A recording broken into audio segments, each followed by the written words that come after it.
Kerana bagi kita, populasi yang tertinggi di seluruh dunia adalah India. Yang kedua, populasi yang kedua daripada China. Populasi yang ketiga kemungkinan besar orang Melayu, and we have Malay here. Dan kita yang tidak ada pada negara lain, Indonesia, Thailand, Filipina, Kemboja, Vietnam. Malaysia satu-satunya negara yang mengumpulkan semua etnik yang berada dalam ini dan berteraskan Melayu Nusantara. Assalamualaikum warahmatullahi wabarakatuh. Sahabat Kata Per Kata. Parlemen Negeri Malaides mengklaim bahwa negaranya memiliki populasi terbesar ketiga di dunia, yang mengatasnamakan Melayu Nusantara, yang itu berarti bahwa wilayah-wilayah Nusantara dianggapnya sebagai Melayu. Dan juga negeri Malaides mengklaim bahwa negaranya adalah negara yang paling berbilang kaum di antara negara-negara Asia Tenggara lainnya. Sedangkan penduduk negeri Malaides hanya 34 juta jiwa, dan kaum yang dominan yang selalu mereka sebut-sebut hanya ada 3 kaum saja, yaitu kaum Melayu, kaum Cina, dan kaum India. Jadi sangatlah menggelikan jika anggota parlemen Malaides beranggapan bahwa negaranya adalah negara yang memiliki populasi terbesar ketiga di dunia, dan negara yang paling berbilang kaum di antara negara-negara Asia Tenggara lainnya.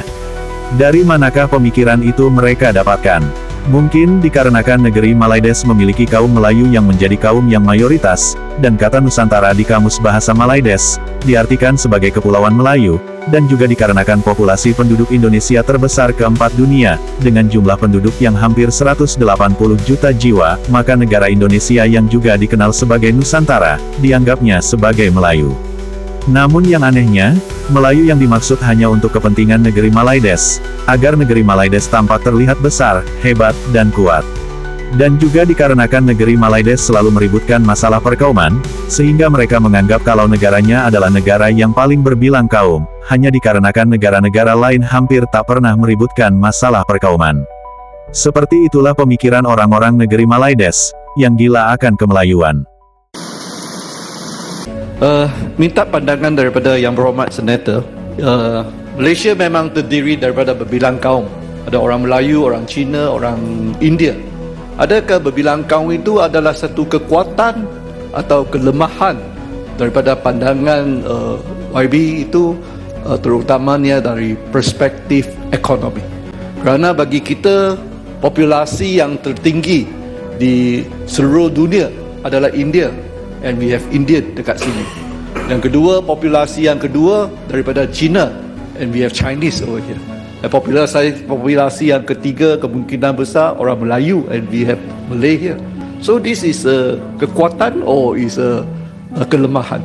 Minta pandangan daripada YB. Terima kasih. Baik, terima kasih. Bagi saya itu adalah kekuatan kita.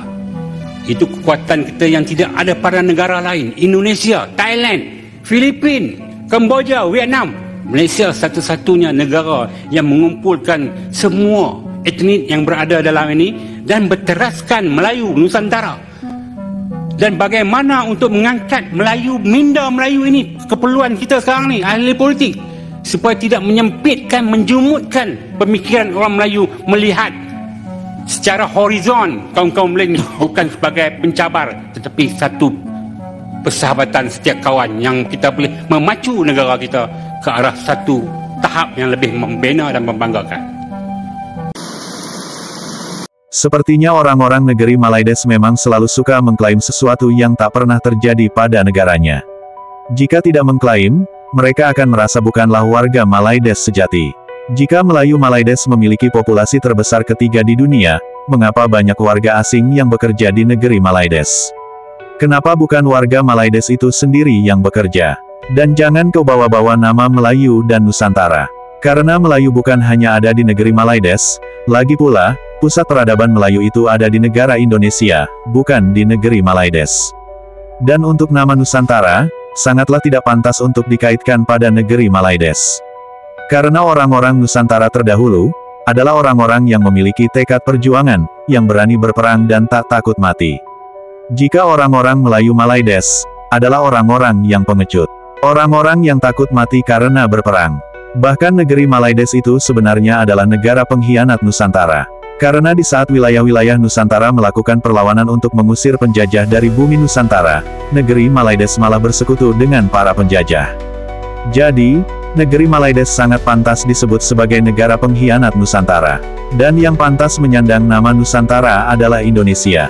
Karena pusat kerajaan Majapahit itu ada di Indonesia. Dan orang-orang Indonesia pun tak takut mati dalam peperangan, demi untuk mengusir para penjajah dari bumi Nusantara. Lalu jika negeri Malaides disebut sebagai negara yang paling berbilang kaum, atau negara yang memiliki keberagaman kaum, mengapa hanya 3 kaum saja yang selalu dibicarakan, yaitu kaum Melayu, kaum Cina, dan kaum India, dan ketiga kaum itu pun juga disebut sebagai bangsa. Bangsa Melayu, bangsa Cina, dan bangsa India, yang memiliki bahasanya masing-masing. Itulah keunikan serta keanehan negeri Malaides. Karena satu-satunya negara yang memiliki 3 bangsa dalam satu negara. Bahkan dari 3 kaum itu, 2 diantaranya selalu saja bermasalah, terutama menyangkut masalah bahasa. Masyarakat negeri Malaides tak pernah akur dengan keberagaman kaumnya. Konflik perkauman di negeri Malaides dari dulu sampai saat ini tak pernah usai. Pelancongan kesihatan, health screening and awareness, gastronomi dan sebagainya, dengan mengatai pameran-pameran antarabangsa yang khusus dan fokus kepada sentimen pelancongan ini. Kalender acara pelancongan juga akan terbabitkan mengikut tema Muslim 383 minat dan festival bagi Yang Muhammad Menteri Peraturan. Isunya, apa yang dibentangkan oleh menteri kami pun tak faham, mungkin dia sendiri pun tak faham bahasa Melayu dia. Pernah jelaskan standing order apa 383 tu tak ada kaitan langsung lah. Sebab apa? Kami tak faham bahasa-bahasa yang digunakan, bahasa Melayu. Hari ini menjadi sejarah, first time dalam hidup saya pergi melawat sekolah menengah jenis kebangsaan Cina di Kuala Lumpur. Oh, dahsyat dia punya sekolah dia. Tengok dia punya suasana macam mana. 95度，然后位置稍微换下，换了过后对方向其实还是不一样。发现这时候还是不一样的话，你就把茧抽出来，然后茧靠触点让它不讲，不啊，我是把它去掉了，所以一针就会那个，对，可以明白啊？对啊，没有哪一题是需要讨论的。 Mereka pandang rendah kepada orang lain. Mereka tak pandang tinggi. Mereka pandang hina kepada orang Melayu. Bilangan sekolah vernacular ni dia perlu dihadkan. Tak boleh berkembang dengan sewenang-wenangnya seperti yang berlaku sekarang.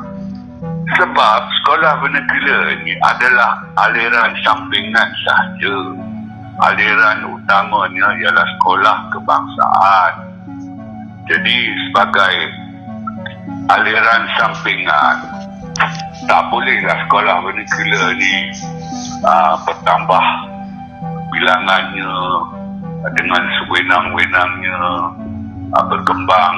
Yang boleh menggugat sekolah kebangsaan. Sekolah kebangsaan itu ialah sekolah aliran utama, maruah sistem pendidikan kita.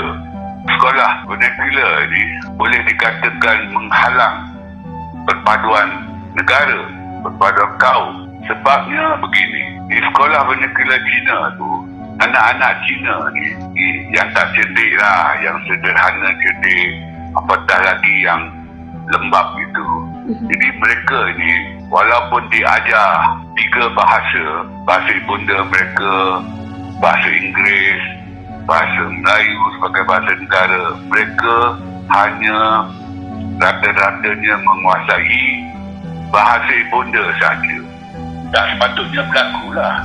Sebab bahasa Melayu adalah bahasa negara kita, berfungsi sebagai bahasa kebangsaan dan bahasa rasmi.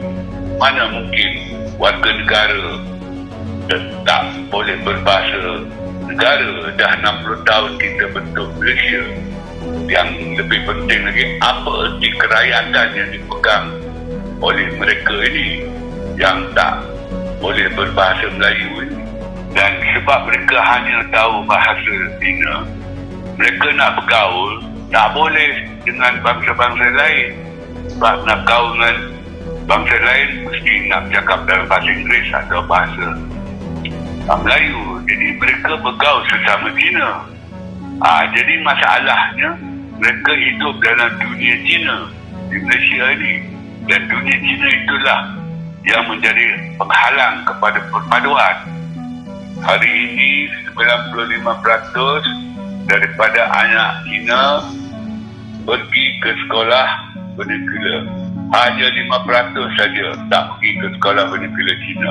Isu pertamanya ialah masyarakat bukan Melayu, khususnya Cina, enggan berintegrasi ke dalam struktur sosial Melayu. Melayu itu kaum dominan, kaum majoriti di negara ini, tuan punya negara ini. Mereka pandang rendah kepada orang Melayu. Itulah jawapan ikhlasnya. Mereka tak pandang tinggi, mereka pandang hina kepada orang Melayu. Jadi mereka mendapati orang Melayu adalah bangsa yang tak berkebolehan, tak pandai, tak bijak seperti mereka, malas dan sebagainya. Buat apa dia nak belajar bahasa Melayu dan berintegrasi ke dalam masyarakat Melayu? Bagi saya lah, orang Melayu mesti bangkit dan menjadi bangsa yang maju. Kalau boleh tanpa tongkat bantuan daripada kerajaan, orang Cina akan pandang tinggi orang Melayu sebagai bangsa yang berkebolehan, dan selepas mereka hormat kepada orang Melayu, perpaduan akan menyusul dengan semula jadi. Tak perlu nak paksa-paksa lagi, sebab mereka pandang tinggi, mereka hormat, maka mereka akan berintegrasi ke dalam struktur sosial Melayu, akan belajar bahasa Melayu secara integratif, sebab mereka lihat orang Melayu bangsa yang berkebolehan. Seperti itulah negeri Malaides, yang selalu meributkan bahasa kebangsaannya. Dan jangan pernah berharap permasalahan bahasa di negeri Malaides bisa terselesaikan. Karena bahasa yang diangkat sebagai bahasa kebangsaan, adalah dari bahasa kaum Melayu Malaides, atau bangsa Melayu Malaides, maka untuk kaum-kaum yang lainnya atau bangsa yang lainnya, takkan pernah mau menggunakan bahasa tersebut dengan baik dan benar.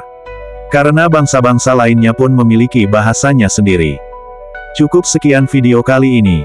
Terima kasih. Sampai jumpa lagi.